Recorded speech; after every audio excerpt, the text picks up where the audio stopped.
ಇಡೀ ದೇಶದ ವಿದ್ಯಾರ್ಥಿಗಳು ಕೇಳ್ತಾ ಇದ್ದಾರೆ ನ್ಯಾಯ ಎಲ್ಲಿದೆ ಅಂತ ಹೇಳಿ.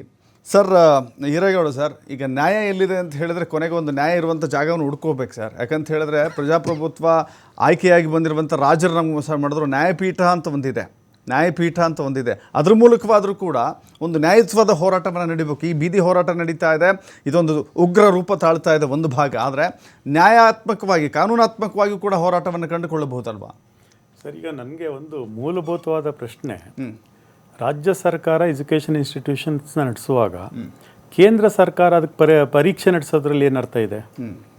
ಒಂದು ಕರೆಕ್ಟ್. ಈಗ ರಾಜ್ಯ ಸರ್ಕಾರಕ್ಕೇನೆ, ಈಗ ಅವರು ಕೇಂದ್ರ ಸರ್ಕಾರದ ಅಡಿಯಲ್ಲಿ ಬರ್ತಕ್ಕಂಥ ಮೆಡಿಕಲ್ ಕಾಲೇಜ್ಗೆ ಅವ್ರು ಎಕ್ಸಾಮ್ ಮಾಡ್ಕೊಳ್ಳಿ, ಅದ್ರದ್ದೇನಿಲ್ಲ. ಒಂದು ಈಕ್ವಾಲಿಟಿನ ದೇಶದಲ್ಲಿ ಕಾಪಾಡೋದಕ್ಕೆ ಏನು 15% ಅಂತ ಇಟ್ಕೊಂಡಿದ್ದಾರೆ, ಅವ್ರನ್ನ ಇಟ್ಕೊಳ್ಳಿ, ಅದಕ್ಕೆ ಮಾತ್ರ ಅವ್ರು ನೀಟ್ ಮಾಡ್ಕೊಳ್ಳಿ. ರಾಜ್ಯ ಸರ್ಕಾರದಲ್ಲಿ 85% ಸೀಟನ್ನು ಅವ್ರು ಎಕ್ಸಾಮ್ ಮಾಡಿ ನಾವು ಸೀಟ್ ಕೊಡುವಂಥ ಪ್ರಮೇಯ ಅವಶ್ಯಕತೆ ಇಲ್ಲ.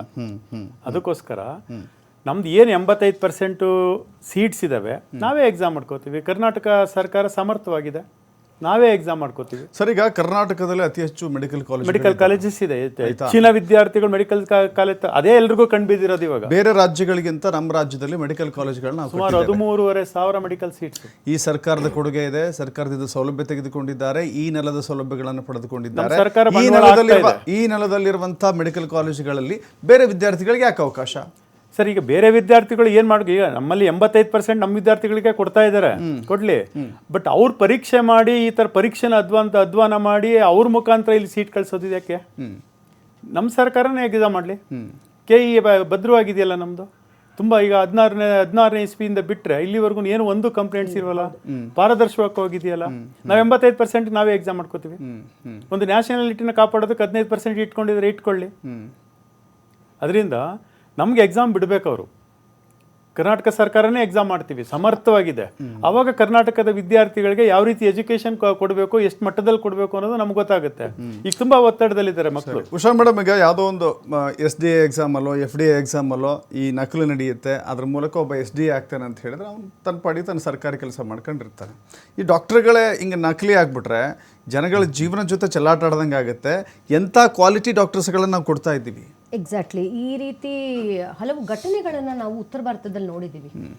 ಕೇವಲ ಡಾಕ್ಟ್ರೇಟ್ ಅಂದರೆ MBBS ಡಾಕ್ಟರ್ ಟೈಟಲ್ ತೊಗೊಂಡು ಪೇಷಂಟ್ಸನ್ನು ಅಟೆಂಡ್ ಮಾಡೋಕ್ಕೆ ಹೋಗಿ ಫೇಲ್ಯೂರ್ ಆಗಿರೋಂಥ ಕೇಸಸ್ ಹಲವಾರು ರಿಜಿಸ್ಟರ್ ಆಗಿದ್ದಾವೆ.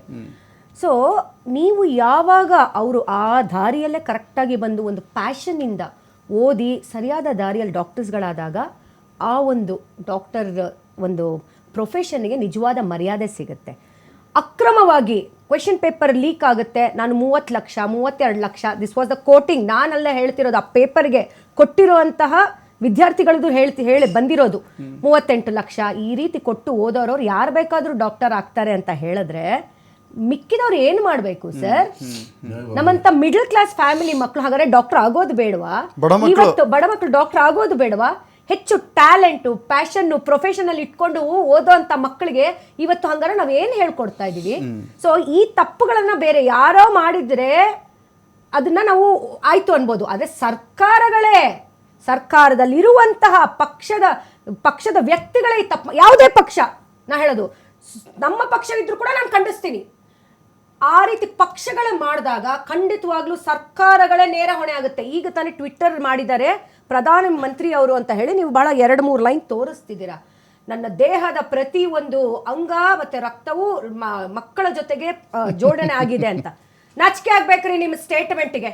ನಾನು ಇವತ್ತು ತಾಯಿಯಾಗಿ ಹೇಳ್ತಾ ಇದ್ದೀನಿ, ನಿನ್ನೆ ಅದು ಶಾಂತಿಯುತವಾಗಿ 22 ದಿನ ನಡೆದಿರುವಂಥ ಹೋರಾಟಕ್ಕೆ ನೀವು ಯಾರ್ಯಾರನ್ನೋ ಬೇರೆಯವರ ಒಂದು ಕಮಾಂಡೋಗಳನ್ನ, ಒಂದು ಏಜೆನ್ಸಿಗಳನ್ನ ಕರೆಸಿ ನೀವು ಹೊಡೆಸ್ತೀರಾ ಅಂತ ಹೇಳಿದ್ರೆ ಎಂತ ಸರ್? ಹೆಣ್ಣು ಮಕ್ಕಳಿಗೆ ಸಾರಿ ಸರ್, ನಾನು due respect to the police department ನ ಹೇಳ್ತೀನಿ, ಅಲ್ಲಿ ನೆನ್ನೆ ಮಾಡ್ದಿರುವಂಥ ಕೃತ್ಯಗಳಿದೆಯಲ್ಲ sir, social media is very vast. ನಿಮ್ಮ ಕಣ್ಣಿಗೆ ಕಾಣದೇ ಇರ್ಬೋದು, ಆದರೆ ನೀವು ವಾಟ್ಸಪ್ ಸೋಷಿಯಲ್ ಮೀಡಿಯಾಗಳಲ್ಲಿ ಓಪನ್ ಮಾಡಿ ಮಕ್ಕಳು ಲೈವ್ ಹೋಗ್ತಾ ಇದ್ದಾರೆ, ಬಟ್ಟೆಗಳು ಹರಿದಿರೋದು ಸರ್, ಹೆಣ್ಣು ಮಕ್ಕಳು.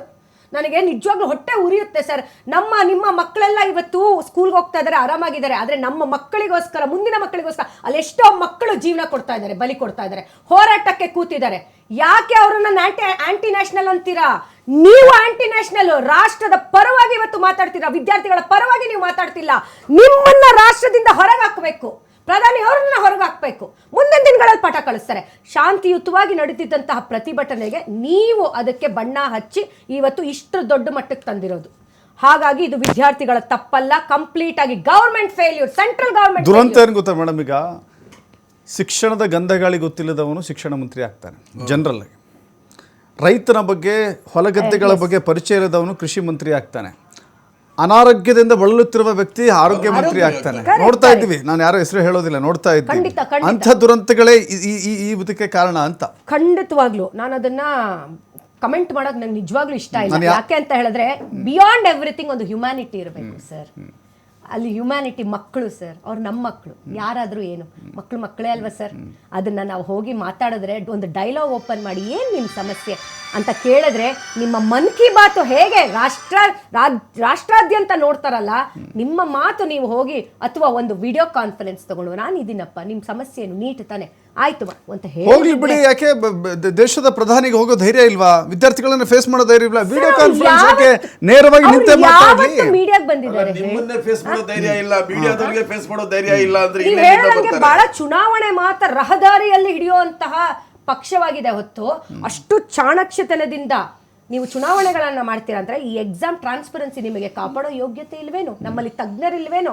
ತಗೊಳ್ರಿ, ಎಲ್ಲ ಬಹಳಷ್ಟು ತಜ್ಞರಿದ್ದಾರೆ ಇವತ್ತು, ಸರ್ ಇದ್ದಾರೆ, ಈ ರೀತಿ ವ್ಯಕ್ತಿಗಳು ಅನೇಕ ಮಂದಿ ಇದ್ದಾರೆ. ಅವರ ಸಹಕಾರದಿಂದ ಎಕ್ಸಾಮ್ಗಳನ್ನ ತುಂಬಾ ಟ್ರಾನ್ಸ್ಪರೆಂಟ್ ಇಂದ ಮಾಡಿ, ಆ ಯೋಗ್ಯತೆ ಇಲ್ಲ ಅಂದ ಮೇಲೆ ಅಲ್ಲಿಂದ ಕಳ್ಸ್ಕೊಳ್ಳಿ ಅಂತ ಹೇಳ್ತಾ ಇರೋದು. ಅಕೌಂಟಬಿಲಿಟಿ ಕೊಡಿ ಅಂತ. ಲಾಸ್ಟ್ ಕಮೆಂಟ್ ನೋಡಿ. ಅಗರ್ವಾಲ್ ಅಂತ ಹೇಳಿ ಒಬ್ರು ಹೋರಾಟ ಮಾಡಿದ್ರು, ತಮಗೂ ಗೊತ್ತಿರಬೇಕು. 111 ದಿನ ಹೋರಾಟ ಮಾಡಿದ್ರು. ಅವ್ರ ಬೇಡಿಕೆ ಏನು? ಗಂಗಾ ನದಿಯನ್ನು ಸ್ವಚ್ಛಗೊಳಿಸಿ, ಮರಳು ಮಾಫಿಯಾವನ್ನ ನಿಯಂತ್ರಿಸಿ. 111 ದಿನ ನಿರಶನ ಮಾಡಿದ್ರು ಕೂಡ ಒಬ್ರು ಹೋಗಿ ಅವ್ರು ಮಾತಾಡ್ಲಿಲ್ಲ. ಅವ್ರು ಅಲ್ಲೇ ಸಾಯ್ತಾರೆ. ಆದ್ರೂ ಸರ್ಕಾರ ಸತ್ತ ಮೇಲೆ ಒಂದು ಟ್ವೀಟ್ ಮಾಡುತ್ತೆ, ಸಂತಾಪ ಸೂಚಿಸುತ್ತೆ. ಅಂತ ಸರ್ಕಾರ ಇದು. ಹಾಗಾಗಿ ಈ ಸರ್ಕಾರದ ಬಗ್ಗೆ ನಾವು ಹೇಳಕ್ಕೆ ನಮಗೆ ನಾಚಿಕೆ ಆಗುತ್ತೆ ಸರ್. ಖಂಡಿತವಾಗಿ ನಮ್ಗೆ ಹೇಳಕ್ಕೆ ನಾಚಿಕೆ ಆಗುತ್ತೆ. ಇವರು ಈಗಲೂ ಕೂಡ ನೀವು ಈ ಒಂದು ದಗೆದಗಿಸುವ ಯುವಶಕ್ತಿಯಿಂದ ತಪ್ಪಿಸ್ಕೋಬೇಕು ಅಂತ ಹೇಳಿದ್ರೆ ಕುಂತು ಮಾತಾಡಿ. ಅವ್ರು ನಿಮ್ಮ ಧೈರ್ಯ ಇದ್ರೆ ಹೋಗಿ ಸರ್, ನೀವು ವಿದ್ಯಾರ್ಥಿಗಳನ್ನ ಕರ್ಸ್ಕೊಳ್ಳಿ, ಹೋಗ್ಲಿ. ನೀವು ಹೋಗೋದು ಬೇಡ, ವಿದ್ಯಾರ್ಥಿಗಳನ್ನ ಪ್ರಧಾನಿಗಳು ಕರ್ಸ್ಕೊಂಡು ಮಾತಾಡ್ಬೋದಲ್ಲ. ಡೆಲಿಗೇಷನ್ ಕರೀರಿ. ಒಂದು ಪತ್ರಿಕಾಗೋಷ್ಠಿಯನ್ನೇ ಮಾಡದಂತ ಪ್ರಧಾನಿ, ನಮಗನ್ಸುತ್ತೆ ನಮ್ಮ ದೇಶದ ಪ್ರಧಾನಿಗಳ ಅಥವಾ ಬಹುರಾಷ್ಟ್ರೀಯ ಪ್ರಧಾನಿಗಳ ಅಂತೇಳಿ ಇವರ ವರ್ಷಕ್ಕಿಷ್ಟು ಟೂರ್ ಹೊಡಿಬೇಕು ಅನ್ನೋದೇ ಇವ್ರ ಗುರಿ. ಹಾಗಾಗಿ ನಾನು ಕೇಳ್ತಾ ಇರೋದು, ಈ ಒಂದು ನ್ಯಾಯಯುತವಾದಂಥ ಹೋರಾಟ, ವಿದ್ಯಾರ್ಥಿಗಳ ನಿಜವಾದಂಥ ಹೋರಾಟ, ಪೋಷಕರ ನೋವು, ಇದಕ್ಕೆಲ್ಲ ಸ್ಪಂದಿಸಬೇಕಾಗಿದ್ದು ನಿಮ್ಮ ಕರ್ತವ್ಯ. ನೀವು ನಿಜವಾಗಲೂ ಇಲ್ಲಿ ಫೇಲ್ ಆಗಿದ್ದೀರಿ. ಹೇಳಿತನದ ಸರ್ಕಾರ ಆಗಿದೆ ಇದು. ಧನ್ಯವಾದಗಳು ಚಾಂದ್ಪಾಷ ಅವರೇ, ಉಷಾ ಮೇಡಮ್ ಹಾಗೂ ಹಿರೇಗೌಡ ಸರ್. ಎಸ್, ಅನೇಕ ತಂದೆ ತಾಯಿಯರು, ವಿದ್ಯಾರ್ಥಿಗಳು ಯೋಚನೆ ಮಾಡೋದು ಇಷ್ಟೇ. ಕಷ್ಟಪಟ್ಟು, ಶ್ರಮಪಟ್ಟು, ತ್ಯಾಗದಿಂದ, ಶ್ರದ್ಧೆಯಿಂದ ಅನೇಕ ರೀತಿಯ ತ್ಯಾಗಗಳಿದೆ. ಮಕ್ಕಳನ್ನು ಪಟ್ಟಣದಲ್ಲಿ ಓದಿಸ್ಬೇಕು ಅಂತ ಹೇಳಿದ್ರೆ ವಿದ್ಯಾರ್ಥಿಗಳ ಆ ತಂದೆ ತಾಯಿ ಹೊಲದಲ್ಲಿ ಕೆಲಸ ಮಾಡ್ತಿರ್ತಾರೆ. ನನ್ನ ಮಗ ನಾಳೆ ಡಾಕ್ಟ್ರಾಗಿ ಊರಿಗೆ ಬರ್ತಾನೆ ಅಂತ ಕನಸುಗಳನ್ನು ಇಟ್ಕೊಂಡಿದ್ದಾರೆ. ಕನಸುಗಳನ್ನ ಕೊಲ್ಲಬೇಡಿ ಅಂತ ಹೇಳ್ತಾ ಇವತ್ತಿನ ಚರ್ಚಾ ಕಾರ್ಯಕ್ರಮವನ್ನು ಮುಗಿಸೋಣ. ನಮಸ್ಕಾರ.